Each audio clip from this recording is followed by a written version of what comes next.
ఏ ఊరు పెద్ద మంచం ఇది? అది లచ్చినేంపల్లి. ఏమైంది మరి? ఎందుకు మందు డబ్బా ముందర పెట్టుకొని కూర్చున్నావు? ఈ పురుగులు ఎంత మందులు కొట్టినా కానీ పోతలేవు. వీడికి 10,000 మందులు తెచ్చి కొట్టబట్టి మరి వస్తలేవు. ఇంకా చేను ఏం పండిన దగ్గర ఏం నమ్మకం లేదు. ఎన్ని రోజులు సేనది? ఇది 25 రోజులు అయింది. 25 రోజులు సేనకి పురుగులు ఎట్లా ఉన్నాయి చూపి?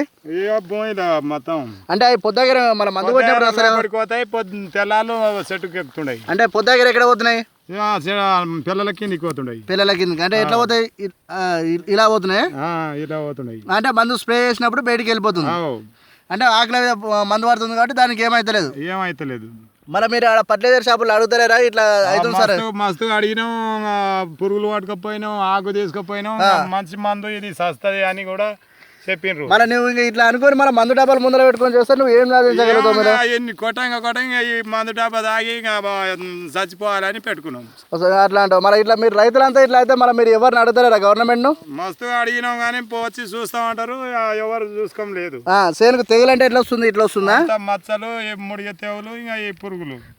ఈ పురుగులు అంతా పొద్దుగర తినేస్తున్నాయి. తెల్లాలు తింటాయి, పొద్దుగర తింటాయి. తెల్లాలు తింటాయి. పొద్దుగర పిల్లల కిందకి చదువుతున్నాయి. పిల్లల కిందకి వెళ్ళిపోతున్నాయి. అంటే ఇలా ఉంటది పురుగు. మరి నువ్వు గవర్నమెంట్ కు మన మందులలో కూడా చెప్పాలి కదా, మరి ఎందుకు ఇట్లా అవుతుంది? ఎంత ఖర్చు అవుతుంది ఎకరానికి? ఎకరానికి 6,000 7,000 అవుతుంది మందులకే. పెట్టుబడులు ఏమైనా వస్తుందా? పెట్టుబడులు మస్తుగా అయినాయి లెక్క లేకుండా. మొత్తం ఎన్ని ఎకరాలు వేసినావు సేను? నేను మొత్తం 7 ఎకరాలు వేసినాం. 7 ఎకరాలు అంటే మీ ఊర్లో మొత్తం ఎన్ని ఎకరాలు ఉంటుంది? మొత్తం ఎన్ని ఎకరాల వరకు వేసింటారు? మా ఊర్లో అంతా 100 ఎకరాలు దాటింటాయి. 100 ఎకరాలు వేసారు. అంటే అందరికి ఇదే పరిస్థితి ఉందా? నీ ఒక్కరికి ఉందా? అందరికి ఉంది, ఒక్కరికి. మళ్ళీ ఏమైనా గవర్నమెంట్ అడుగుతారా మీరు? మళ్ళీ ఇప్పుడు కేసీఆర్ ఇస్తున్నాం అంటున్నారు కదా, ఇప్పుడు గవర్నమెంట్ రైతులకు అన్ని సబ్సిడీ ఇస్తున్నాయి, ఇవి ఇస్తున్నాను, మళ్ళీ మందుల విషయానికి ఏమైనా ఇస్తలేరా? ఇవ్వలే ఇప్పటి వరకు అయితే ఏమీ ఇవ్వలే. మీ పరిస్థితి ఇలా ఉంది.